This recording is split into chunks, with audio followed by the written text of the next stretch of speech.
Hi guys! Welcome back to my channel Saritha kitchen. So, ఈరోజు వచ్చేసి మనము చపాతీ రోల్‌ని సింపుల్‌గా మనం ఇంట్లోనే ప్రిపేర్ చేసుకునేయొచ్చు. అది ఎలా ప్రిపేర్ చేసుకోవాలో ఇప్పుడైతే మనం చూద్దాం. ఫస్ట్ అయితే మనము గ్రేవీ అయితే చేసుకొని పెట్టుకునేద్దాం. సో, ఫస్ట్ వచ్చేసి ప్యాన్ పెట్టుకొని ఆయిల్ వేసుకున్న తర్వాత మనము సన్నగా ఇలా ఆనియన్స్‌ని అయితే కట్ చేసుకోవాలి. ఇలా ఆనియన్స్‌ని ఇలా సన్నగా కట్ చేసుకొని ఆయిల్‌లోకి అయితే వేసేసి కాసేపు వేయించుకోవాలి ఆయిల్‌లో. సో, ఇలా ఆయిల్‌లో ఆనియన్స్‌ని అయితే వేయించుకున్న తర్వాత మనము క్యాప్సికమ్‌ని కూడా నేను చూడండి ఇలా సన్నగా కట్ చేసుకున్న గ్రీన్ క్యాప్సికమ్. గ్రీన్ క్యాప్సికమ్‌ని కూడా ఇలా వేసేస్తున్నా. వేసేసి కాసేపు వేయించుకునేసేయండి. Green capsicum and red capsicum కూడా ఇలా సన్నగా కట్ చేసుకున్నా. రెడ్ క్యాప్సికమ్ కూడా వేస్తున్నా. సో, ఈ మూటిని మనము కొద్దిసేపు డీప్ ఫ్రై చేసుకోవాలి ఆయిల్‌లో. లైట్‌గా వేయించుకోవాలి. ఇలా వేయించుకున్న తర్వాత మనము చూడండి ఇలా అయితే ఆనియన్స్ అండ్ క్యాప్సికమ్‌ని ఇలా వేయించుకోవాలి. ఇప్పుడు నేను క్యారెట్‌ని కూడా ఇలా సన్నగా అయితే కట్ చేసుకున్నా. క్యారెట్‌ని కూడా వేసేసి మనము బాగా ఫ్రై చేసుకోవాలి ఆయిల్‌లో. So, onions and carrot, capsicum మూటిని బాగా డీప్ ఫ్రై చేసుకోవాలి ఆయిల్‌లో.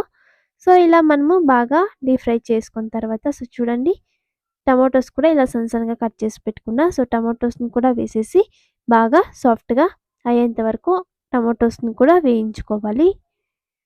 ఇలా బాగా ఆయిల్‌లో వేయించుకున్న తర్వాత టమాటోస్‌ని కూడా ఇలా సాఫ్ట్‌గా అయ్యాయి కదా! ఇప్పుడు మనము కొంచెం సాల్ట్ అండ్ కొంచెం కారం కూడా వేస్తున్నా. కారం అనేది మీరు ఏసుకోవచ్చు లేదంటే స్కిప్ చేసుకోవచ్చు గైస్.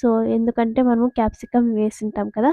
మనకేమి పచ్చిమిర్చి అండ్ కారం ఏం అవసరం ఉండదు. మీకు కావాలంటే లైట్‌గా వేసుకోండి.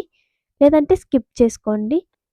మనకి గ్రేవీ అయితే ప్రిపేర్ అయిపోయింది గాయ్స్. ఇప్పుడొచ్చేసి పాన్ పెట్టుకునేసి ఆయిల్ వేసుకునేసి మనం చపాతీనైతే హీట్ చేసుకునేసేయాలి.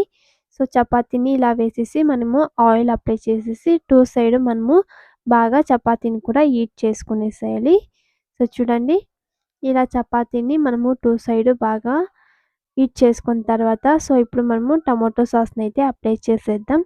టమాటో సాస్ అనేది మీకు కావాలంటే వేసుకోవచ్చు. లేదంటే మీకు టమాటో సాస్ అవైలబుల్ లేదు అన్నా కూడా మీరు స్కిప్ చేసుకునేయచ్చు. సో, టమాటో సాస్ వేయాలని రూల్ ఏం లేదు. మీకు కావాలంటే వేసుకోవచ్చు. లేదంటే స్కిప్ చేసుకోవచ్చు. ఇప్పుడు మనము ఫస్టే గ్రేవీ చేసి పెట్టుకున్నాం కదా! ఆ గ్రేవీని ఇప్పుడు వేసేసి మనము ఇలా ప్రెస్ చేసుకునేస్తే మనకి చపాతీ రోల్ అనేది ప్రిపేర్ అయిపోతుంది గైస్. చూసారు కదా! మనం ఇంకొకటి కూడా ఇలాగే వేసుకునేద్దాం చపాతీ రోల్‌కి. చూడండి ఇలా టమాటో సాస్‌ని అప్లై చేసేసి మనం చేసి పెట్టుకున్న గ్రేవీని వేసుకునేసి సింపుల్‌గా మనం ఇలా చపాతీ రోల్‌ని ఇంట్లోనే ప్రిపేర్ చేసుకునేయచ్చు గైస్.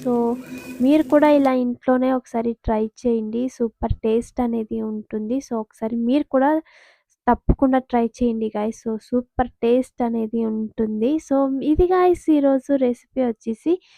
మీకు ఈ రెసిపీ ఎలా అనిపించిందో తప్పకుండా కామెంట్ చేయండి. అండ్ తప్పకుండా సబ్స్క్రైబ్ చేసుకోండి గైస్. ఈ రెసిపీ మీకు ఎలా అనిపించిందో అనేసి. నెక్స్ట్ రెసిపీలో అయితే కలుద్దాం గైస్. Bye bye. ఫైనల్‌గా చూడండి సర్వింగ్ ప్లేట్‌లోకి కూడా ఇలా అయితే తీసుకునేసాను.